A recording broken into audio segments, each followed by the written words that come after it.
Well, with me now is one of my television heroes. He's a scriptwriter, he's an actor, he's a bit of everything, and he devised the concept for the Henderson Kids, one of my favourite dramas as a boy. I am, of course, with Roger Moulton. Now, let's just going back. You're not actually Australian, are you? You're from London originally. That's correct, William. I'm from London. I was born in the East End of London. I'm an East Ender. However, I did leave England in 1969 and migrated to Australia. So you were 25 years old?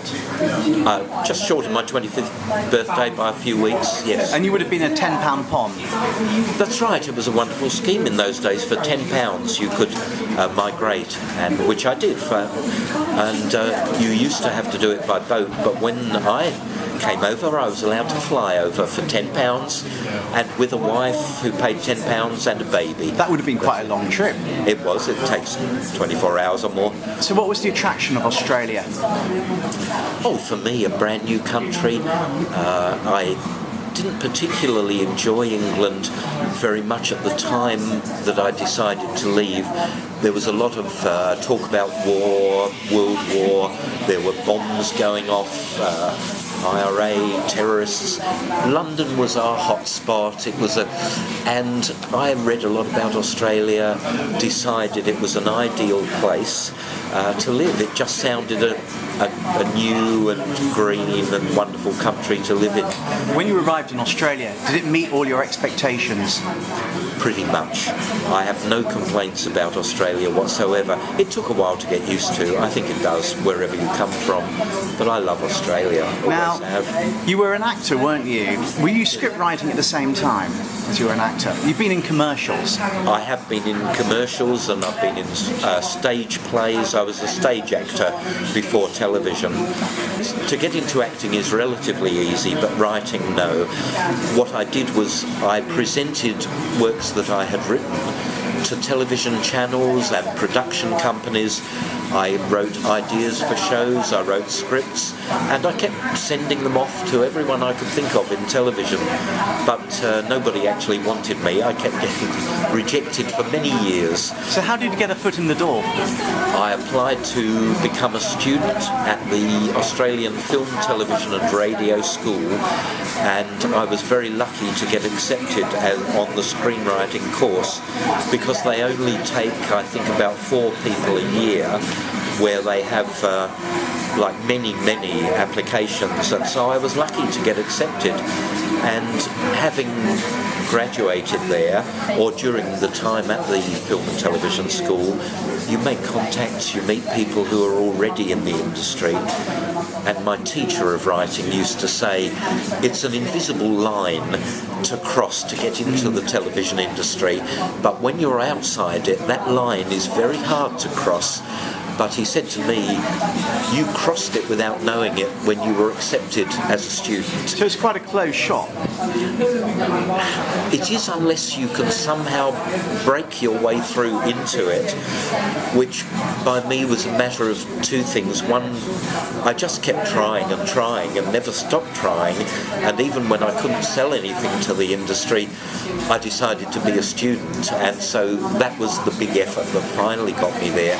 The other thing was, I did know 1 or 2 people in television who I had known in theatre.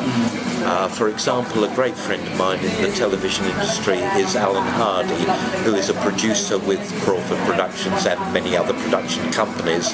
And we had worked in live theatre, in children's theatre, in fact, as actors in a show together, and so on. And it was just very lucky timing. When I was trying to make my break into TV, Alan had already got into TV before me, and he did give me a helping hand, I must say, with the first shows. So that was your big break. So what was the first show you wrote for? The first show I wrote for was The Sullivans. You wrote for The Sullivans? Yes, and it was towards the end of the series, though. They had been working through the story of World War II through the eyes of an Australian family, and when I arrived as a writer, they were already in the last weeks of the World War II, so the show was actually nearly over, and they were planning to continue the Sullivans, not many people know this, after World War II into a brand new storyline to do with the hydroelectric scheme in the Snowy Mountains, and we were going to move many of the characters from the Sullivans out to the Snowy Mountains and continue their story. But at the last minute, the network decided that maybe enough was enough. The Sullivans was a war story, and because they had reached the point where the war ended, I think they were right, perhaps, in the end, to say this was all about an Australian family during a time of war. Let's not do something different at the end. Let's finish it there when war ends. So that's what they did. First show you wrote for, your episodes were never aired? No, it was never screened. So when were shows you worked for, were your episodes actually aired? I must say it was Neighbours was the first show that I wrote for that was screened. How did you get into writing for Neighbours? I was contacted by one of the storyline team who said, we are looking for writers. Are you interested in writing an episode for us? So I said yes, and I wrote one episode, 1.5 hour episode, and after they had received that and read it, they rang me back then and offered me a regular spot to work on the team who were producing Neighbours. Now you devised the idea for the drama The Henderson Kids, which was very popular in Australia and in the United Kingdom. How did you come up with the concept? Well, I had been asked by Crawford Productions to write a show for children's television, and they didn't have any rules about what they wanted, except Hector Crawford gave me 3 rules. He said, first of all, I want it to be genuinely for children's television, not really for adults in disguise. I want it to be a children's television series that young viewers will like. Secondly, he said, I want lots of children, not just 1 or 2. I want lots of young characters in there. And I want, he said, it to show off Australia for the overseas viewers. We have a beautiful country. I want you to write in lots of scenery, countryside, coast, every opportunity that you can get to show off Australia, take it. And you did just that? Which I did. And he said, one last little rule, there must be a policeman in your story. And this was a Hector Crawford special request. Hector Crawford, I think, never made a show unless there was a policeman in it. So how hard was it to write for? Was it quite complicated to come up with storylines? The first part was the hardest, to write a pilot episode that everybody liked. That was the difficult bit. But I did it basically by being tough on my characters. I created 2 young characters, a brother and sister, and I gave them one parent only. Their dad had shot through. All they had was a mother, and in episode 1, halfway through the episode, I killed the mother. And this is something I like to do to my characters. So you kill the nice people? I like to make life hard for lead characters, and I do write for children a lot. I write stories for young readers. I write television for young viewers. But I like to take characters and pull the rug out from under them, turn their entire world upside down. Did you know that the show would be such a success? No. I had no idea at all. I didn't really even believe I would see it on the screen until I did, until it was being made, finally, when they were in production. What is that feeling when you know your show's going to be made? Oh, it was wonderful. It was very exciting. I had been trying, as I said, for years to get a show on television for children. That's what and finally I was given the chance. Talking of child actors, you went on to come up with the concept for another show which involved a lot of children in a foster family, home and away. Now, how did you come up with that concept?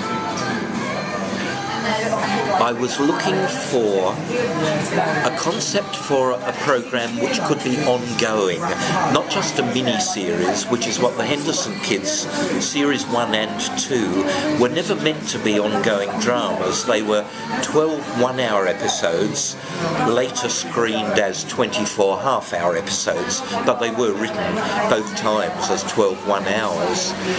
But that was, then it was over. That was all the story was. But I was searching to create a show that could be ongoing for a long time, and I came up with the concept of foster children, children in crisis, and this happens in real life, in the real world, all the time. For one reason or another, very often children are in crisis. They maybe both parents are not functioning well enough to look after them, or something has happened to the parents. Then the children need someone to look out for them. I was investigating this myself and became interested in a bit of child fostering, but it struck me while I was looking into this whole thing of children in crisis, this was what I had been searching for a television drama series. And did you ever think, when you were coming up with the concept, it would be such a hit, overseas and in Australia? Of course not. I had no idea. I didn't even think it would ever be made into a show, because having written the concept for it, it was rejected at first by the network, who were looking for something. They read it and it didn't quite work for them. And in fact, this was, I believe, Channel 10, who had screened the Henderson Kids, but they didn't quite like that new show idea, but they did want another series of the Henderson Kids, which was fine. But the concept I had written, it was given to other people then to fiddle around with it and make a few changes, but eventually it did happen, and I didn't make up the title. I had called it something totally different. What was the original name, do you remember? Originally, yes, The Cabin by the Lake, because it was set at a cabin, but it was all about foster children. If you remember back to the very first episodes of Home and Away, and I liked that storyline idea. Children in crisis, they have real parents, they have foster parents, they have caseworkers, they have a whole lot of adults all looking after one child in crisis. Neighbours and Home and Away are both still going strong.